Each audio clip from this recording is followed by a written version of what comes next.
King Cobra is a film that I've always seen the cover to, but never really knew what it was about. I came across it at a flea market for $1, missing the DVD, but at least the Blu-ray was still there. I'm not gonna lie when I say I'm a sucker for this type of color scheme. I think we know this by now. Bright neon colors, heavy purple, blue, red, I love it. There's something so visually attracting about it, and I keep finding myself throughout the years buying films that use these colors in either the artwork or throughout the film. This one, though, is just mainly on the artwork. The film follows gay porn producer Steven, played by Christian Slater, as he discovers a new star. On the other end is Harlow, played by Keegan, and Joe, played by James Franco, a competitive porn duo. Joe and Harlow want the new talent to work for them, and thus tension between the two companies grow until it turns deadly.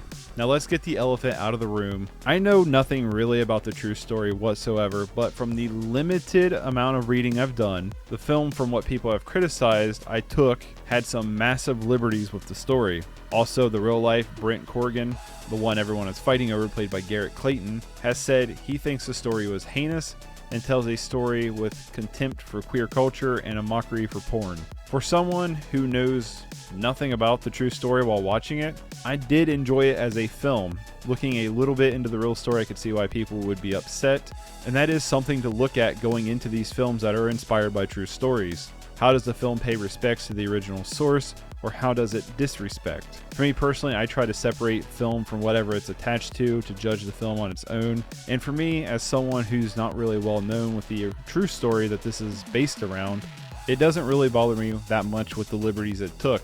However, I have to agree that the film does feel like they have some contempt, or at least misguided judgment, when it comes to the queer or pornographic culture. The film, to me, at least gives off the tone that it's shameful to be in pornography because the characters in the film are basically blackmailed, that if you don't suck dick, then I'm gonna tell your mom. I'm sure this is probably something that happens in real life, but the film plays it off in a very fictitious way. Not to mention that they basically portray porn actors and directors as basically sex addicts who just have sex with everyone all the time. And as for the queer culture in the film, it's kind of portrayed in a similar light. Pretty much all the 4 leads in the film have some kind of mental issue, and it's portrayed in a very flamboyant way, very stereotyped. With that all set aside, I did enjoy King Cobra. It's decent. Any film gets a bonus point for having one of my favorite bands, Scissor Sisters, in the soundtrack.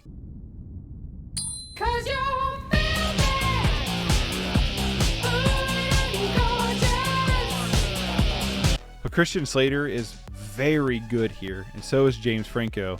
Yes, James Franco sounds like a piece of shit as a human being, but he does got acting chops. The other 2 leads, Garrett Clayton and Keegan, are both really good as well. The film, in terms of pacing, is very well paced, and it does just kind of fly by. It builds tension because the entire cast is excellent here. Visually, I'm sad to say there's not a bunch of neon colors and stuff like that like there is in the cover. It's rather straightforward in terms of visuals. There were also some audio issues where screaming was clipping. And a nitpick here, but they're playing Halo with PS2 controllers. That's constantly annoying, like when they do stuff like that. Nobody will notice. Well, I noticed every time. In the end, I did overall enjoy King Cobra. It's a film I went into with relatively not knowing anything about. Maybe that's what you should do as well. If you think that you may be offended by how they take liberties with the true story it's based on, maybe skip this one. But for me, it's a 6 out of 10.